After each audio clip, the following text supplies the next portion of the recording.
Welcome to the Parenting with Compassion podcast with your host, Dr. Mally Coyne. Compassion asks us to bring kindness into our relationship with ourselves, which helps us do the same for our children so they feel valued and understood.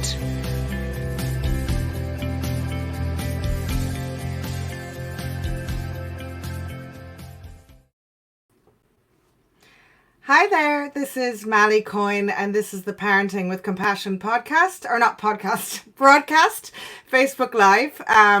Sorry, I'm a little bit all over the place today. I'm just back from Westport. I went for 3 days with the kids and my husband, and it was lovely. Stayed in a hotel and went swimming every day, and it was nice to be kind of doing normal stuff again. So I'm just back today through Leelan in the pouring rain through Connemara. There was just nothing to be seen. But anyway, we're here now, and I'm just delighted that you've joined me tonight. I have an absolutely amazing show planned. I have a dad on. I just think it's so important to also hear stories from dads.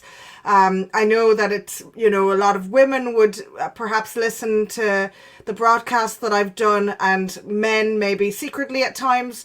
But I just think I really want to kind of broadcast a dad's perspective, and I have an amazing dad planned for you. So firstly, before we kind of go any further, I want to thank my guest, Hannah Lilly, last week for joining me.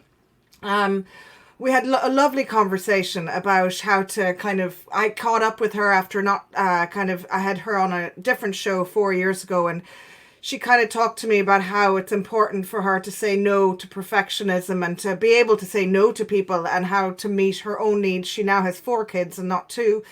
And also, we talked a lot about body image and how that can impact on us and how we can help our children with that. If you want to tune into that, it's also a podcast, or you can go to A Lust for Life or else my website, and it's all up on that. But it's great to hear she's actually started blogging again this week, inspired from our talk last week, and I just so delighted. And thank you for all your comments, by the way, about Hannah as well. So I guess I like to have a little bit of a kind of a teaching moment. Maybe it's the lecturer in me, but I just wanted to talk a little bit about what the 3 qualities of self-compassion are. Don't worry, I don't have PowerPoint tonight, okay? I'm not going to kill you with PowerPoint. But the 3 qualities of self-compassion and the whole idea of compassion-focused therapy, remember I told you I was pretty obsessed with it, are mindfulness, common humanity, and I'm going to forget the last one, self-kindness, right? So basically, that's the reason I kind of went into that, kind of looking at that approach for the book that I wrote. And don't worry, I won't go on about my book again, but I think it's just really important to talk about that, and even to frame the conversation before I have Matt on. I suppose the whole idea behind mindfulness is that it's about kind of accepting your emotions rather than judging yourself for having those emotions. And I think that's really, really important. We all have good emotion, like, I don't even want to say good or bad, but we all have a variety of emotions. And just because we have them doesn't mean that that's a bad thing. And if we accept that in ourselves and in our children, they're more likely to be short-lived. So it's okay to feel as you feel, no matter what that feeling is. That's what mindfulness is. From Hannah Lilly, thank you. It was a pleasure, and so looking forward to tonight. Absolutely, Hannah. And it was so great to have you on. And Andrew, great to see you're on as well. Common humanity versus isolation. For me, this whole idea, and I think what COVID has really brought to us, is the fact that we all have a common humanity. We all have suffering, relationship troubles, mistakes. We're all human, and that is part of our common humanity. We've all experienced this COVID in the last few months. We're all kind of human, perfectly imperfect, messy human beings, and that is just the way we are. And if we open ourselves up to that, we're more likely to be able to connect with other people. And thank you so much, Pashi and Deborah. Thanks for joining us. And then kindness versus self-judgment. This is the hardest one, I think, for people. Being kind, not judgmental. So many of us have this critical voice inside our heads that says, you're not good enough, you should be doing better, and all of that. And I think if we accept that our emotions, all our emotions are part of life, and we accept that we're human and we're not always going to like do as we would have liked. That if we're more accepting of our limits and we learn to step away from those negative feelings about ourselves, then we can be that little bit kinder. And one of the questions I always ask clients is, if you were talking to your best friend right now who was in your distress, what would you say to your best friend? And I think that's a really nice way of kind of bringing out, it's so much harder to be compassionate towards ourselves than it is towards other people. During COVID, you saw lots of acts of amazing kindness towards other people. But what about kindness towards ourselves? And that's why I have this Parenting with Compassion broadcast. And now I'm going to shut up, right? So sorry, I'm so rude. But anyway, anyway, I won't go there. Anyway, I want to introduce Matt Burke. Okay, Matt Burke, I met online probably, 9 months ago or something like that. He asked me to go on his Magic Minds podcast. Matt works in the National Rehabilitation Hospital in Dublin. I used to work there as well, actually. And he is he's from the Liberties. He's gone through an awful lot in his life. He's a dad as well with 2 daughters. And I suppose he's kind of gone on a long journey, and he is very much about parenting with compassion and practicing love and kindness. And so we're going to talk to him about that tonight. So Matt, and not only that, apart from that, I think he's just someone I just really connect well with. We just have little WhatsApp chats, and he writes poetry, and I just think he's feckin' amazing. So anyway, I'm going to add him to the stream here. Hello, Matt. Hello, Mally. What is the crack? How are we doing? How are you? I am fantastic. How are you? Nice shirt. Quick wardrobe change. I know, I see that. I was doing yoga earlier. Good. Namaste. So, Matt, we're going to get straight into it. And I suppose I used to live in the Liberties. I lived on Francis Street. I used to work around there as well. And I kind of know the area. I'm just wondering, for people maybe who don't know the area as well, or who don't know what it might be like, what was it like growing up for you in the flats and the Liberties? And what would have influenced you, both good and bad? The Liberties have changed. Yeah. Yeah, the Liberties have changed. It's quite gentrified now. It's different to the way it was. Like, me and Andy were only talking about this. Andy's my trusty sidekick on the podcast. We were talking about this the other day, how it changed. Like, we grew up in the 80s, Mally.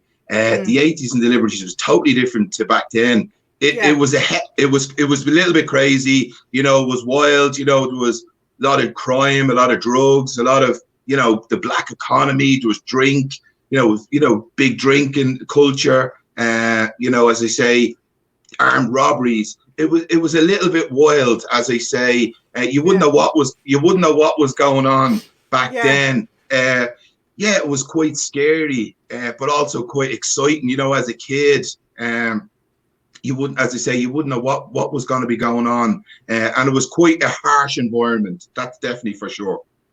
What about at home then for you? What was that like for you? When you say a harsh environment, then in your environment around you, and at home did you feel, what was it like for you at home, I suppose? Home was grand. Home was just somewhere where I lived. My life was outside the house. Right. I got up in the morning. I was gone. I was on the streets all the time. My parents couldn't keep me in. It was wild. I was interested in catching pigeons at 6 o'clock in the morning. We were off collecting, scrap, copper and lead. I was interested in horses. It was an adventure, Mally. We were always up to something, and most of the time it wasn't good and it wasn't moral. I even remember we were stealing pigeons from this guy, and he shot a crossbow at us. We were only 8 or 9. No way. And I don't think he was Robin Hood, so I don't think he was trying to miss us by any means. We were 10, and he shot between the two of us. There was robbed cars everywhere. But look, I'm not glorifying it. There's crime everywhere, and there's troubles everywhere, not just in the Liberties or the inner city. It's kind of everywhere. But that's all I knew back then. As a kid, was that weird, wonderful, exciting, scary. And as I think it was James Allen, your environment doesn't create you; it just reveals you. And that's what the Liberties has done for me over the years. It has taught me, although there was crime and there was trouble, it teaches you resilience. It teaches you adapt to your environment, network and communication, finding what you're good at, be resourceful. Maybe that's not the most moral thing to do back then, but it teaches you life skills. But yeah, it was a difficult time growing up.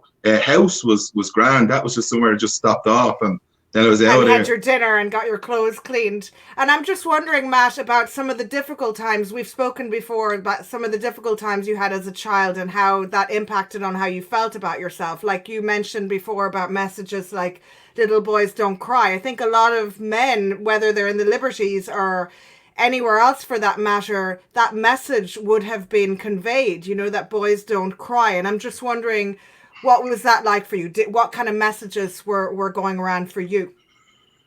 As I say, Maddie, growing up in the Liberties, as I say, was difficult on, on so many levels. And I was trying to think of this the other day when I was talking to someone. It was like a joint game of paintball, Yeah.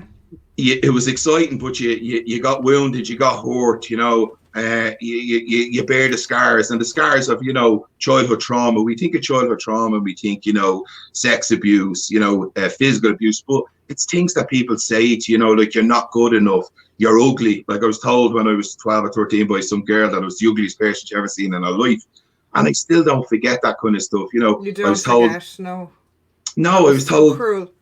Yeah, like I was told that I wouldn't make it in life. I'd probably be sweeping the streets. Look, people that sweeps the streets are holding the country together, doing a fantastic job right through the COVID. So it wouldn't have been the worst thing in the world to be. But, like you'll go to prison, you're lazy. I've been told I was lazy so many times, useless. All these kind of things were said to you that permeate your brain. So, when we think, as I say, childhood trauma, we think something graphic and something really traumatic. But things like that, words that are said to you, they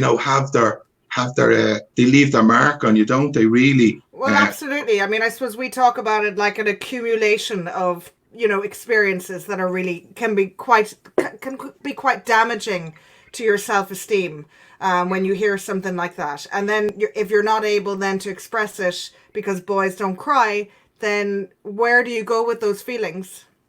Yeah, like I remember like years ago, like when I was a kid and I hung around with a young lad, and he would have been what we describe it. He'd have a feminine accent, he was quite, as you call him, really girly and sissy, and like he got an awful life. I got an awful life for being ginger, or fat and ginger.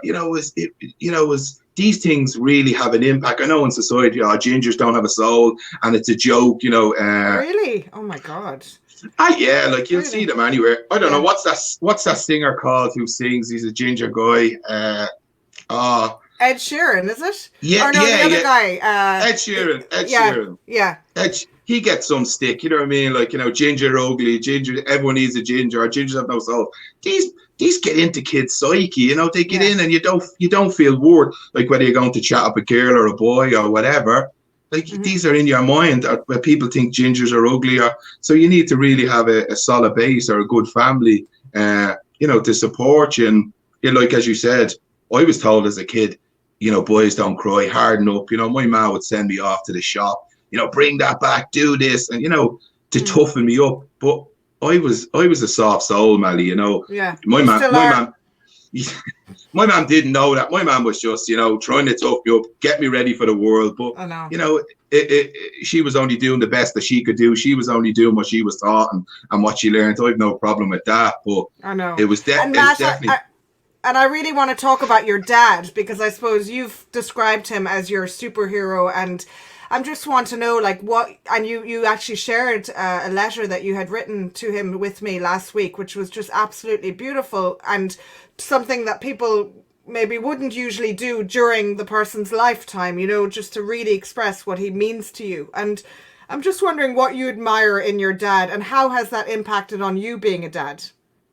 Look, for anyone knows, like I love my mom as well. I love my dad, but as a father, as a role model, he was it, like everything he did was what I wanted to be and do, the way he carried himself, he was kind, he was compassionate. Like I'll always remember him, Ali. calling me for school every day. He might call me 20 times, and every time with a soft-spoken voice. And then eventually he'd raise his voice slightly, only a couple of decibels, and he'd get us up, right? He'd get you up, and he'd have your breakfast ready. He just, he worked every day. He didn't miss like a day through sickness. He worked himself. He loved work. He loved me ma. He loved his nanny, like my nanny, who was sick, for the latter end of her years. He minded her with compassion.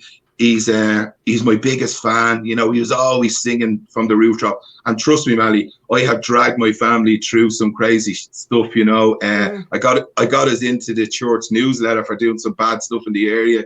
I brought some shame on the Catholic Church. God. So look, so he had every right to be pissed with me, but he was always there for me. And as I say, he minded my mum. And look, he's been going through cancer, maybe now 8-9 years. And how he's carried himself through that, how he's carried a family. He's just shown through example.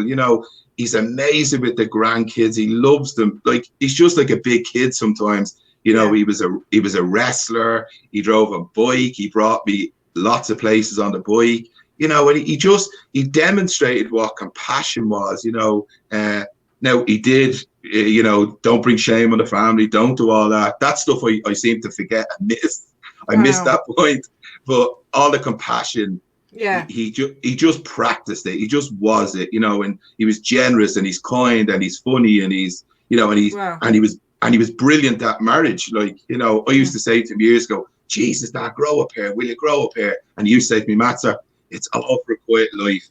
And now I look back and I say, Dad, you are so right. He's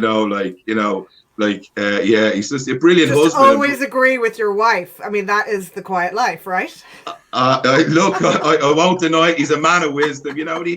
He just taught me. He teaches and taught me so many great skills in life. And he's just a good guy. No, he sounds amazing, and I'm so glad you've gotten the opportunity, and you still are, to tell him that. And I'm sure he'll be watching this back as well. And it's just lovely that you are able to say that. And I'm wondering then, Matt, you became a dad quite young. I mean, you had your daughter Shauna when you were what age? I was 23. You were 23. 22, 23, I think, yeah. She's born 2000. 2000, and she's now 20, and you have another daughter aged 7. So I'm just wondering, what was that like to become? I mean, you told me before that it was a surprise. What were you like at the time when you became a dad? Were you planning this, or tell me about that? No, I wasn't planning it. It was like I was going through like from when I started drinking at 12 right up to the time I kind of calmed down, maybe in my 30s when I went back to college. So I wasn't planning any children. I wasn't planning anything in life. I was just lucky to trying to stay alive. I was just, I didn't know back then, but I probably had a death wish. I was like, I'll just drink and party like as much as I can. And then she came along. And I say this today, Mally, and I really believe it looking back. Both kids were given to me at the time, and they're so different. They're so different kids, but they were perfect kids at the perfect time. Like Shauna back then, what the child she was, the child she is, the person she is, was ideal. She's bulletproof. She's stress-free. She's a great kid. Both kids are marvelous, but me would be a little bit more sensitive now. She's more creative. She's more fun. She's more, they're just different, and they both suited me at the time. Shauna was, she was with me everywhere. I had her. We spent tons of times together, and that's the way it was. And like I spoke to her like for days about this interview and talked to her. Like I said, I'm gonna say this, I'm gonna say that. If I'm asked this, I'm asked that. Is that right? Does that sound like me as a parent? Because she would remember. And she's that was right. That's perfect. That's this. And now with Mia, we practice compassion. We practice empathy. We talk about love and kindness. She's a very creative and imaginative child. I've now moved back into that area because back then I wouldn't have regarded myself as creative, emotional, sensitive. Now I can be with Mia and I can be emotional. She sees me crying. She sees me talk about love and kindness. I talk about making mistakes. I say sorry when I make mistakes. I'm a different parent, than I. That's like amazing. Because somebody else here is saying, "Oh, so beautiful! Perfect kids are came at the perfect time." Wow!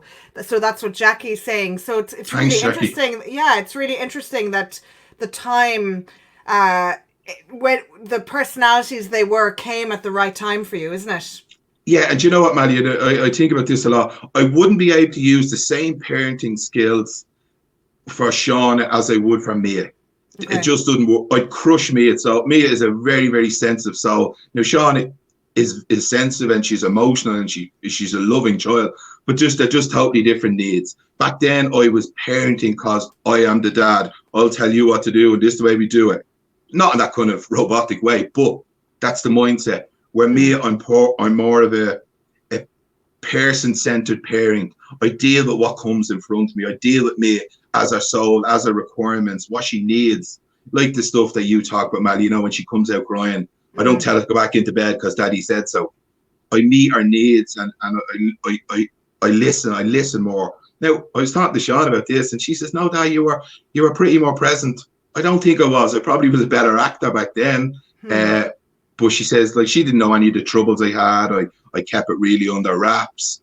But I would have thought I wasn't as present as I am now. I'm more engaged. I'm more connected with Mia's needs than I probably would be back then because I've been just doing the parenting thing because this is what we do. And you were young. Jackie also says you are an amazing dad, Matt. There you go.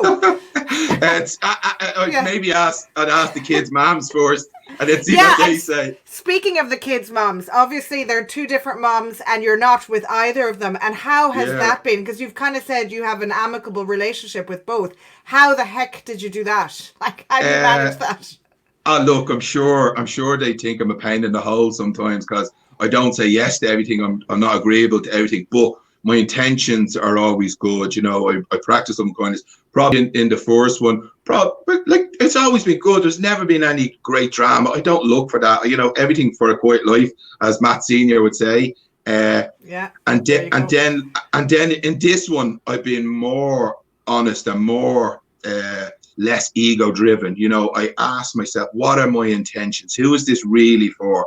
Is it for me or is it for Matt, the little kid inside with the ego? And that really came to fruition then around the COVID when I couldn't get to see her or take her. I was like, she's my daughter, I need to take her. But who is this for? Like, Mia has a mother that loves her, grandparents that love her, they live with them. So this has a ripple effect. If I start saying, I want to take my daughter, blah, blah, blah, I might practice love and kindness. I might practice an understanding and compassion for the parents, the grandparents who Mia loves and adores. And they're brilliant. They're like absolutely no problem. So I had to say, no, the bigger picture. And I swear to, like, it was difficult, Mally. I'd say it was really hard, like a long time. Do you know what I mean? Oh, it was, Mally, but she's come back now. I have her now back to my weekly slot, and we're so grateful to have each other. We talk about this and this brilliant to do again. We're so connected, even more so. And look, my situation. Everyone's is different, but that's just the way I said I am going to practice this. I'm going to practice love and kindness for all of us. I've seen it from their side, seen it from my side, and then there was days I found it difficult, but I thought, you know what? But Matt, you went to Thailand for 3 weeks. You traveled around. It was okay to make, voice calls and video calls. Why can that not be good enough now? Yeah. And I just kept reminding myself of that. That's what we do. We'll play games, send TikTok videos, ring her. I bought her a selfie stick. We done our best. And I'm like, they were struggling. We were struggling. It was difficult for everyone. And I think what you're really saying there, Matt, is that you had awareness. You had more awareness of, okay, that's the ego. It's kind of that automatic reaction of, I want to see my daughter, and she's my daughter. And then the awareness of that. You've some amazing comments here. Joanna Hatton says, you know her. You're an amazing dad, an amazing uncle to Hannah and Kane. They love you so much and look up to you. We've got Harriet McGuigan, gorgeous dad. Thank you for sharing. We do our absolute best with our knowledge, awareness, and experience. Then when we know better, we do better, as Maya Angelou would say. Maya Angelou. Oh, isn't she amazing? And then Ruth Fagan, who was on a few weeks ago, right on, Matt. Totally agree. Who are we fighting with? Most of the time, it's our ego. And Hannah Lily is also echoing that. So thank you so much. Matt, you experienced kind of a turning point in your life. So, things were quite kind of wild with drinking and up to no good for a good while. I know then you obviously became a dad. At what point was there a turning point in your life where you decided, okay, like I need to go and get some help for this, or I want to change the path in my life? When did that happen and how did it happen? There was a couple of different periods. 2007, I went back to education, and that just took me away from the dark side for a while. But then it came back in 2011, 12. I drank heavily again.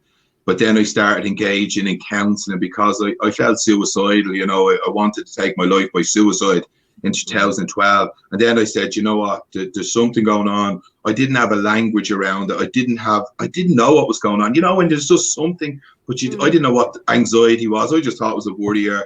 I just thought I had troubles, that I was down, and I you know, but then when I was down, I drank or I took drugs or whatever.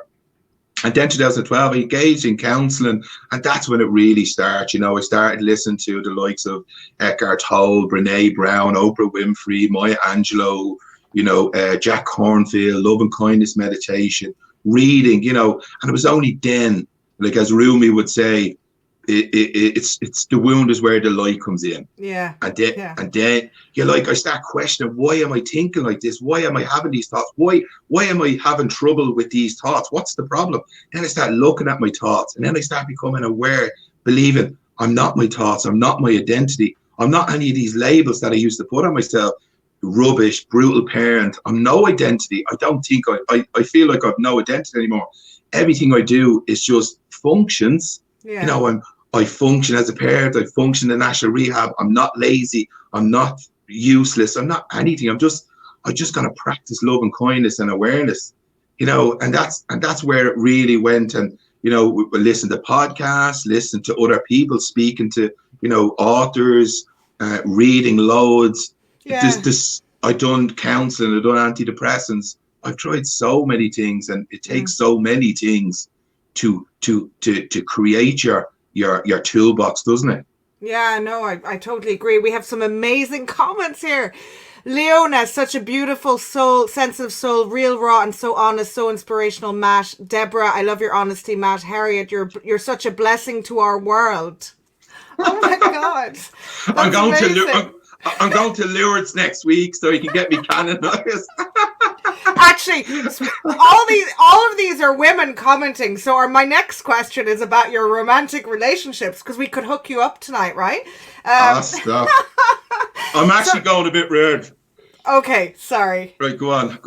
Tell me about your. Okay, we'll go before we move on to your poetry. Once they start hearing about your poetry, I swear to God, the ladies will be like, "Oh my God, he writes poetry." Tell me about your romantic relationships and where are you at with everything there. And I'm a certified daddy dancer. I've got skills. I do daddy dancing. Yeah. What's daddy dancing? What's daddy dancing? You'll have to Google. Did you not see dads at weddings? You know, we all have this same kind of dance. Yeah, so I've mastered that. Relationships. Yeah, look, as you know, Mally, there's so many different types of relationship. You know, I over the last number of years, say we're looking in circles. I've mastered the likes of friends, family, closer ones, but it's the intimate ones over the years that I really had the most difficulty with, because deep rooted there's a fear of abandonment, there's a fear of, you know, that I'll be rejected, not good enough, I'll push you before you push me, you know, because that's the way childhood was for me. But again, I understand, like the layers, they're getting closer and closer, and I'm beginning to build, like, my family relationships are brilliant, work is great, friends are fantastic. And then it's, you know, like in college where you smash all the modules, but you just have this one module, but you keep focusing on it and you keep falling over. Now I'm just like, you know what? I'm just going to let it be. I'm going to try practice the Tao principle and just let it flow. Because I was on Tinder, you know, plenty of fish. I've done all those things for years and years, all because of this innate fear of failure. Oh, you failed. You failed at this relationship. You're not good at this. So I'll try harder, I'll go on more dates, I'll meet more people. And you know what? It's all because of the man called Matt Burke, because he was so good at it. And I grew up with, like, and I was like, I want this. But how can you play for Man United when you only have one leg? You know? So I'm learning the skills, and I'm learning, like, I was never aware that I pushed all these people, because I went out with some fantastic people, the mothers of my kids. are killed. They're lovely people, no bad eggs in my life. I just was so scared. I pushed people away and I ran away. And, because, this inside, this little kid, as I say, minding your little self, Yeah. always had this fear of abandonment or fear of like not being good enough and then losing myself. And, it's once you become into an intimate relationship, it gets complicated and you get exposed and you have to show your true self. But I never knew my true self. I do now, and I love it, and I like it. And it's good enough. So I like the podcast, like everything I do. I got delusional a bit, belief in myself, and it'll happen when it happens. Like the podcast. Absolutely. I agree with you. I think if you're still on a kind of a journey yourself, and sometimes it's when we stop focusing on something that things can happen kind of more naturally. Do you know what I mean? 100%. Yeah. Tell me about your poetry, because you have sent me some of your poems and I absolutely love them. And I'm just wondering, would you read any of them for me? Course. I started writing them in 2015, just I was going out with a girl and I started expressing them and writing them. And it was like, what are you doing this? You're exposing yourself, blah, blah, blah. And I was like, it just felt, I only write sad poetry. Me and a friend of mine that was on the podcast, we're called the Miserable Poets. And this girl said to me, like, write funny stuff. You're funny, but I can't write funny stuff. I like to talk funny and have the crack. But when I write poetry, I want to express my feelings and put it on a page. And but as we know, Manny, it's great to express emotion through creativity. Yeah, It's a great way to express what you're feeling. If you're not good at talking, put it on a page. It's another way of expressing. I've got some poems here. Do you want me to read this one, Compassion? Yeah, do please.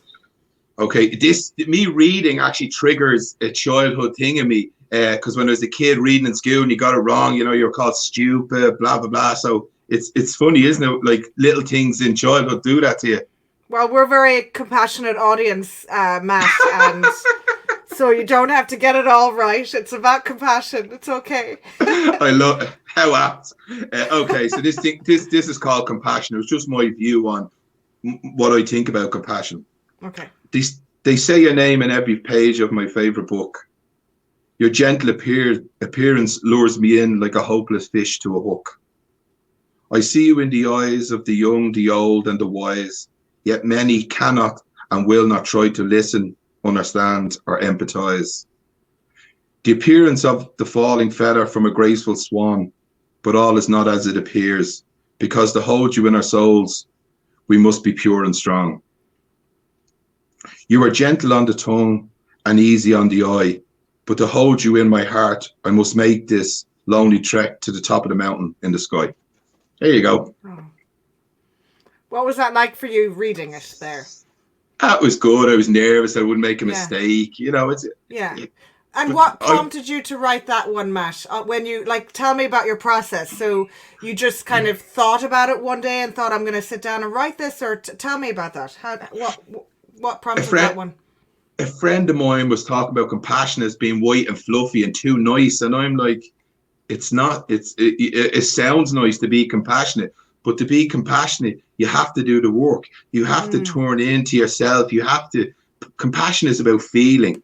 You have to feel your feelings. You have to feel someone else's feelings and their pain. So it's not as easy, because sometimes when we feel pain, we push, reject, blame, not accept. There's so much going on. So to do it, it sounds white and fluffy, but it takes a bit of work. Like as I say at the end, it's a trek. It's not just, bed knobs and broomsticks, as they say. You have to be honest with yourself. You have to be reflective. You have to do your work. And when you start being compassionate to you, then you can start feeling and being compassionate for other people. That's for me, that's what I believe. Yeah, and I think people do sometimes think, I totally agree with you that compassion is just a fluffy thing, but really there's so much. I'm just going to put this up on the screen. This is what you've written before. Compassion takes courage and wisdom. Compassion requires you to turn into yourself. Compassion takes work. You doing the work takes courage. And I just want to just put up this other one.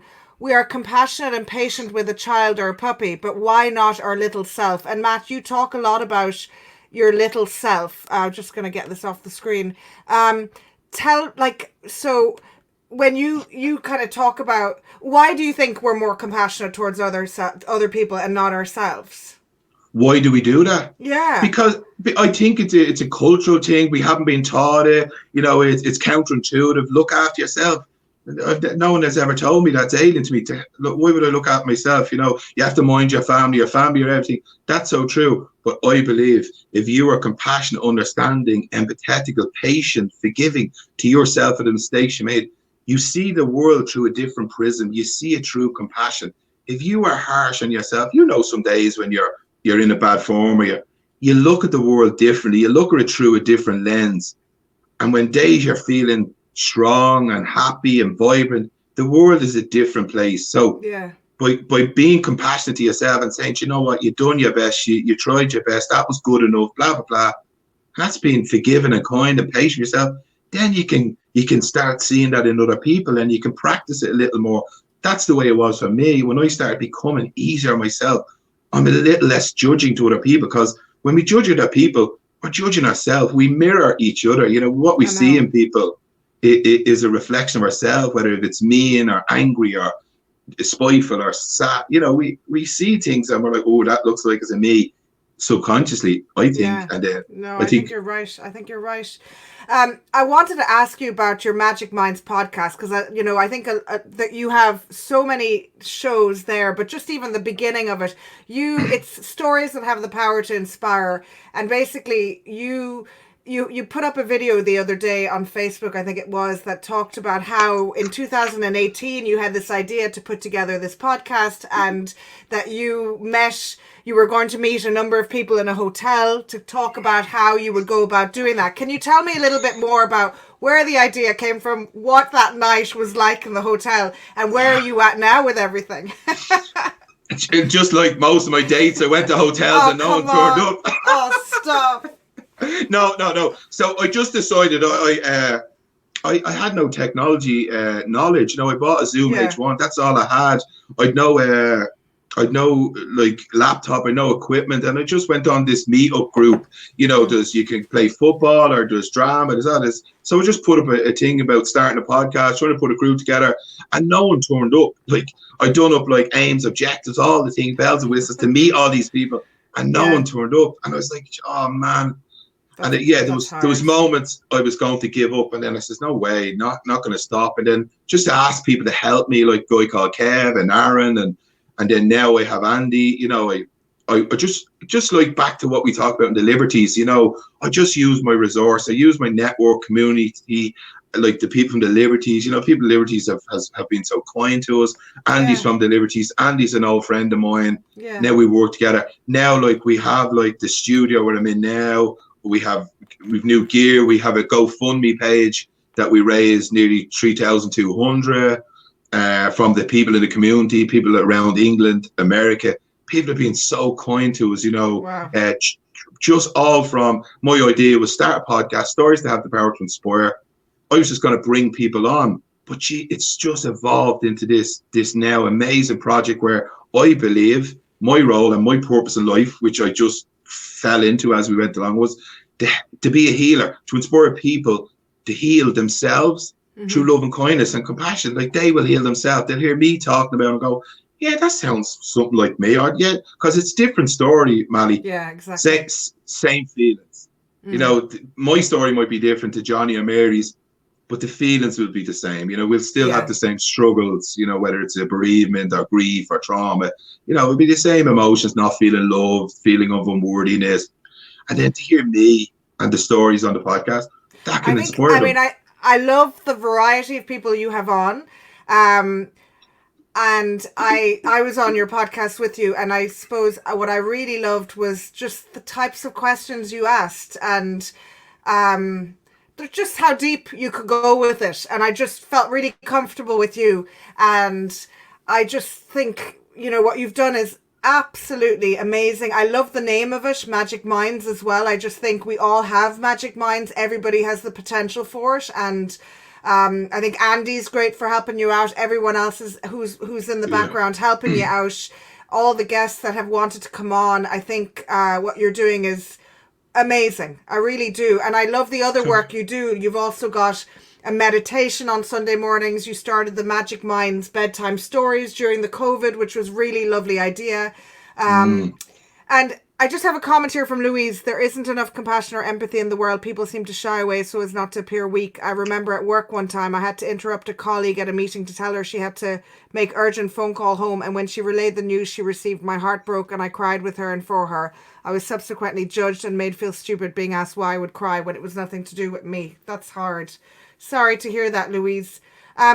What I wanted to... So I'm going to ask you the question. You ask me. Okay? Just as the final question, okay? Yeah.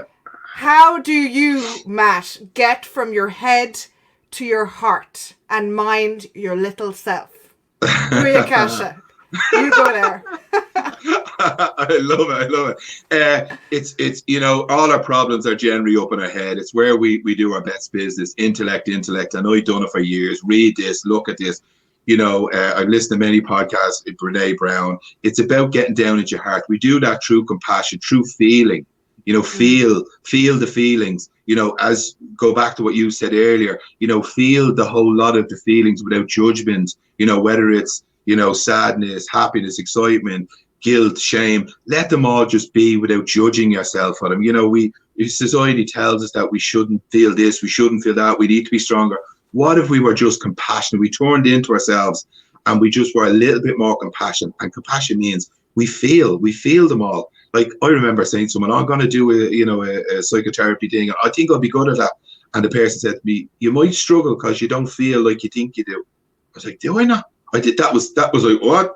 I didn't. I jumped straight up into intellect. Sit with the feet. Sit with the feet. Sit with the feeling. Sit with the shame. Sit with the guilt without trying to run away or change it. Just to try be with it. Start small though. I'm not talking big traumas. Like if you made a mistake with your kid or you made a mistake in war, just feel the shame, feel the guilt, feel what it is, and say, I made a mistake. It's okay. Be compassionate to yourself. As we talked about before, treat yourself like you would hold a child or a little bird. We're able to do it. We have the skill to do it, to mind things. But what if we tried it with ourselves? The next time you make a mistake, could you say, that's okay. It's always about intention. What were my intentions? Was I trying to do good? Was I looking for drama? Was I being spiteful? Then you start questioning intentions. Then you know where you're at. And if your intentions are good, you just go, yeah, I made a mistake. And that's okay. It's about turning in, isn't it? And does that then help you as a parent to bring it back to, you think, if you are able to be with those feelings a little bit more, then that will help you in your parenting journey? 1,000,000%, Mally. I behave the way I want my kids to see me. I don't just espouse, be kind, be nice to all your neighbours. I be kind, I be nice to my kids. I practice, to the grandparents, like the COVID stuff, to my mom, to all, they see me. And when I make mistakes, I say sorry. Like I remember talking to my daughter, I was on a Zoom call and she was brilliant and it was brilliant. And I rang her up 10 minutes later, said, that was fantastic. And she was giving me monosyllabic answers, yes, no. And I was like, I'm after ringing you up and now you won't even talk to me. And I got the hump really and I hung up. Then I thought, what? That's not fair. She was like doing something and I rang her back the next day and said, love, I'm really sorry. I got to be short with you because I was so excited and you weren't sharing your excitement with me. She goes, I was just eating that. And I said, love, I never even thought. Eating that. I love it. Yeah. And I said, I'm really sorry, chicken. I'm really sorry. Yeah. And I made a mistake. And she said, that's okay, that. So, that's that. And I forgive myself for being short because I wanted to be excited with it. I wanted to have the crack. But she was absolutely like, too busy eating. So eating's more important than me. Well, needs must. I have to let Andy in here. This is Andy. He's trying to be your pimp to book Matt for public speaking in your organization. Sorry, Andrew, I don't mean to refer to you as that. Contact us at the Magic Minds podcast. Watch out for Matt's first book in 2021. Oh, do you even know this? Join our mailing list on Facebook Magic Minds. Thank you, Andy, so much for that. Look, Andy, I have to shout out to Andy. Andy's been a blessing to me. The guys before, Kevin and Aaron, were fantastic. My niece, Hannah, that helps us out on TikTok and she works, so she's deadly. But Andy's been a gift from the gods to me. I'm friends with it. I'm even friends with his mom, May. I love her to bits. It's just been a perfect come together. Andy's just exactly what I needed. The Magic Minds, it's just deadly. So the work we do today is a huge credit to him too. I have another just final comment. Keith Riley, Matt sharing his pain in real time through video blogs, I found remarkable. And that's actually something that I really love what you do. It's rare to find this because you also share the days you're not feeling so great. And most people will hide from the public and only share when they feel good. And I think that's absolutely true. I just want to say, Matt, how much I've appreciated having you on and how much I appreciate your friendship as well. And I think many people will have gotten so much out of what you've said tonight. And it's lovely that you are the person who's talking rather than, I know it's lovely to hear you interview people, but it's lovely to hear from you. You know what I mean? It's lovely to hear from you. And I'm sure your daughters would be so proud of you, and your dad and your mom and everyone. I just want to say thank you for being who you are and for giving us Matt and the Magic Minds podcast and for being, so human and compassionate. Thank you. Maddie, thanks very much. Thanks very much for the opportunity to speak. I'm so grateful. It's amazing to call you a friend. It's amazing to get this opportunity as to represent the liberties and everything with the podcast. I'm just so grateful, what you look for is looking for you. Isn't that what you say? The universe gives you what you look for. And that's Absolutely. What this is all about. Absolutely. I can hear a dog in the background. Is that your dog? No, I don't have a dog anymore. She died before Christmas. Oh my God. My doggy died 2 years ago. Okay. Oh, sorry. Sorry about that. Oh, let's not go into it, please. Anyway. When we're off screen, remind me to tell you the cat story about this room. This is my dad's old bedroom, by the way. Okay. Okay. All right, Matt. Thank you so much. I'm going to say goodbye to you and sign off the show. And stay on there so that I can chat to you. All right. Namaste. Namaste. Bye-bye. Oh, that was so brilliant. Did you guys hear a dog? I heard a dog. Okay, fine. Yes, I just wanted to say thank you so much to Matt for sharing that. Thank you all for, you're going to the next level, Mally. Great, Andrew. And thank you for all of your beautiful comments from all of you. I think a lot of you seem to have gotten an awful lot from hearing Matt tonight. And yeah, I'm so happy that it worked out and that he agreed to come on. And I just wanted to say to you guys to have a beautiful week, the ups, the downs, and continue to be kind and compassionate towards yourself because it does benefit your kids. I have a lovely guest on next week. In 2 weeks is my book launch online. So next week is a bit of a run up to it. We're going to be talking about compassion-based resilience with a lovely guest. I won't announce her yet, but I can't wait. And have a beautiful week. And email me on drmallycoyne@gmail.com if you need. We're still answering questions or helping. And have a lovely week. Bye-bye.